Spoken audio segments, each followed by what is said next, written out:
Glenn, Yeah. where are you? How are you? I am at home. I have a case of the 24-hour swine flu.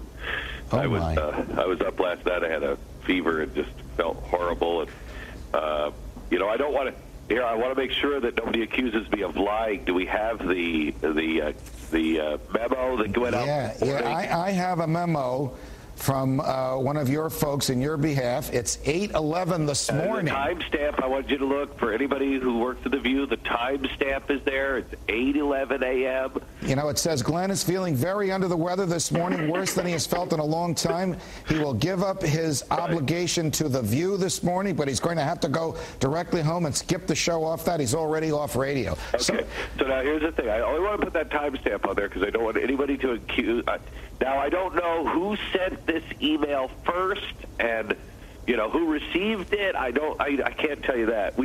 I was on The View this morning, Judge, and it turned into 7 minutes. I mean, I knew it was going to be bad. It turned into 7 minutes of the most ridiculous who said hello to whom first I've ever seen. Well, wait a minute. Let me get this straight. The government is trampling our liberties. Israel and Iran are pointing fingers and maybe guns at each other. The Speaker of the House of Representatives is saying the CIA lies.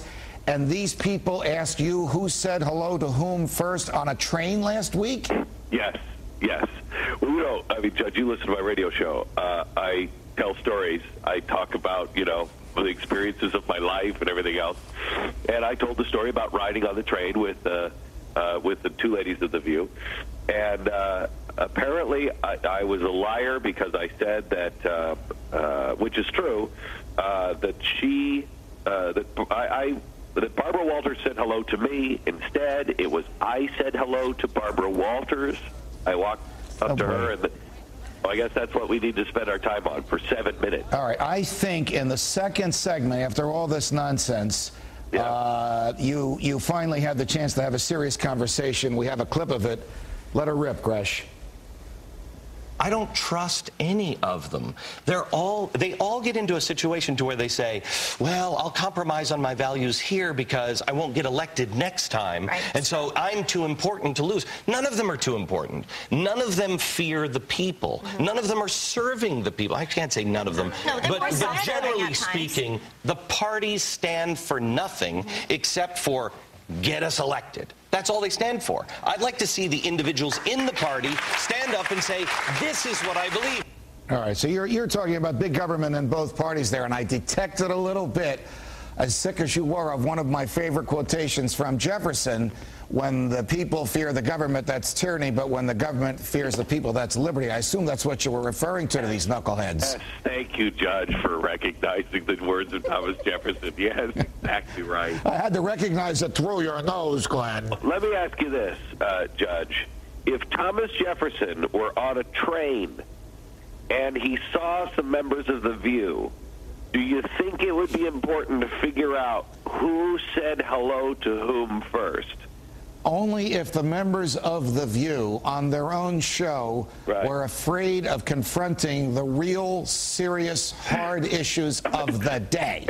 Well, I would hate to have Thomas Jefferson, on a train and have Thomas Jefferson walk up to one of them and say, well, hello, I'm Thomas Jefferson, because then it'd be uncomfortable because they're like, hey, he doesn't sound like that. Right. So listen, I'm sitting in the radio room today, and Kilmead's on vacation and are off for the day, and I'm having a blast. All of a sudden, Gresham Striegel walks in, and I go, okay, Gresh, what is it? And he says, what are you doing at 5 o'clock today? I said, I'm going to be on the stationary bike watching Beck. He goes, I think you're going to be in the studio. He's sick as a dog. This was at 9:20 this morning. Well, that just contradicts the 8:11 timestamp that we have. See, Judge, now, what's going on? What kind of conspiracy? Did you call me, or did I call you on the show?